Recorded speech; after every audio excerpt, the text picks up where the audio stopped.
salary of £67,000 a year, generous expenses and a much sought-after central London location. In a week's time, election candidates will know if their applications for the post of Member of Parliament have been accepted or rejected by us, the electorate. But should we offer these candidates a 5-year fixed-term contract without first seeing a CV? Well, a new web project aims to fix that by asking candidates to upload their CVs to the internet for us to read.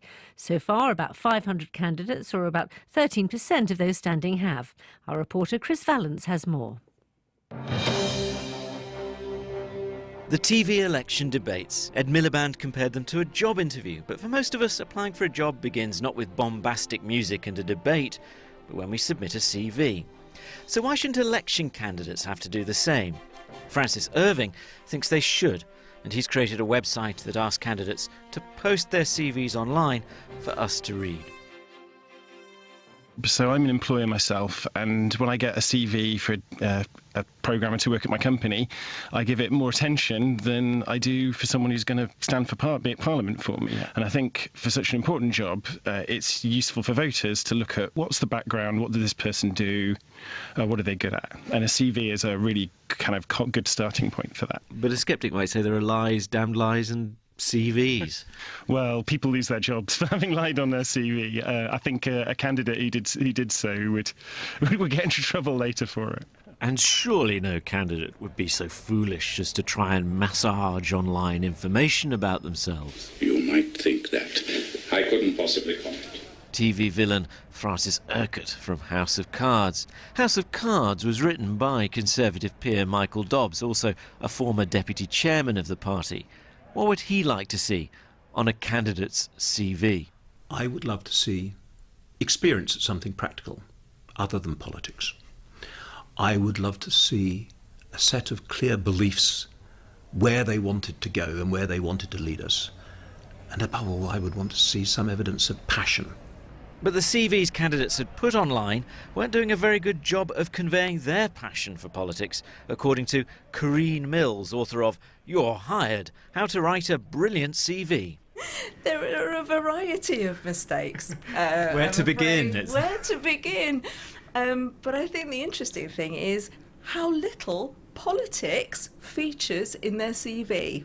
So we do have. I mean, you've been very kind. You've explored the website in some depth. You've got a big old stack of CVs here. And in fact, there's one that I've got here which talks about their interests, and it says, my interests: the countryside, my allotment, bird watching, cricket, music, especially Bach, politics and economics. So right, politics is like 5th on the list of their interests. Oh yes, now this is very interesting. This is, tell me about this one. So this individual feels that their potential electorate would be most interested in their company, which is a carpet factory.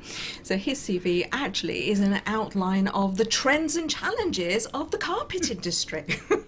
I have to say, in lots of the CVs, they all talk about their marital status and how many children they've got, which is interesting in itself, because I think we're kind of past that, aren't we? It's kind of judging people depending on their marital status. One would hope. But this one has put down their marital details as it's complicated. And then they've got brackets, no children known of. Now you see, this is from a candidate who's obviously thought long and hard about this, highly polished. I expect you'll say this is pretty good. I think this is a good CV. Now, there were some good CVs on there. But I would say that for some people, they will look at that and go, that's an election leaflet, and I'm being spun. There's a good dose of varnish on this. But it does the job, and actually, again, this looks professional. It feels like this individuals know what they're there to do. They've got a track record of achievement, and they're very clearly communicating why they would be a great candidate for that job. On the other hand, Francis Irving rather likes those quirky and characterful CVs that reveal a candidate's humanity. Political experience is valuable, but also valuable is other experience of life. So, for example, if you were brought up in care, or your daughter's got epilepsy, or you grow all your own food, those kinds of things are actually really important in somebody who's going to be an MP, because they then be better placed to understand certain laws and certain decisions that the government will make. And those details really matter to people. But isn't there at least a case to be made that many successful politicians have had one or two qualities you wouldn't want to put on a CV? Who would write Machiavellian on a job application? So you can't have it both ways. Michael Dobbs again. If you want a really effective job to be done, and politics is a dirty job at times, it's not a clean job. If you want an effective job to be done, you've got to have people with some experience and some nous and some bottom.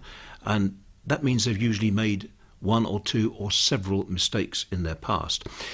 If you want us to be led by choir boys, well, I suggest that you go off to a cathedral and pray, because you'll need to pray, because the country would be in chaos. Interesting line there, that report by Chris Vallance. And the website can be found at cv.democracyclub.org.uk. And now it's time for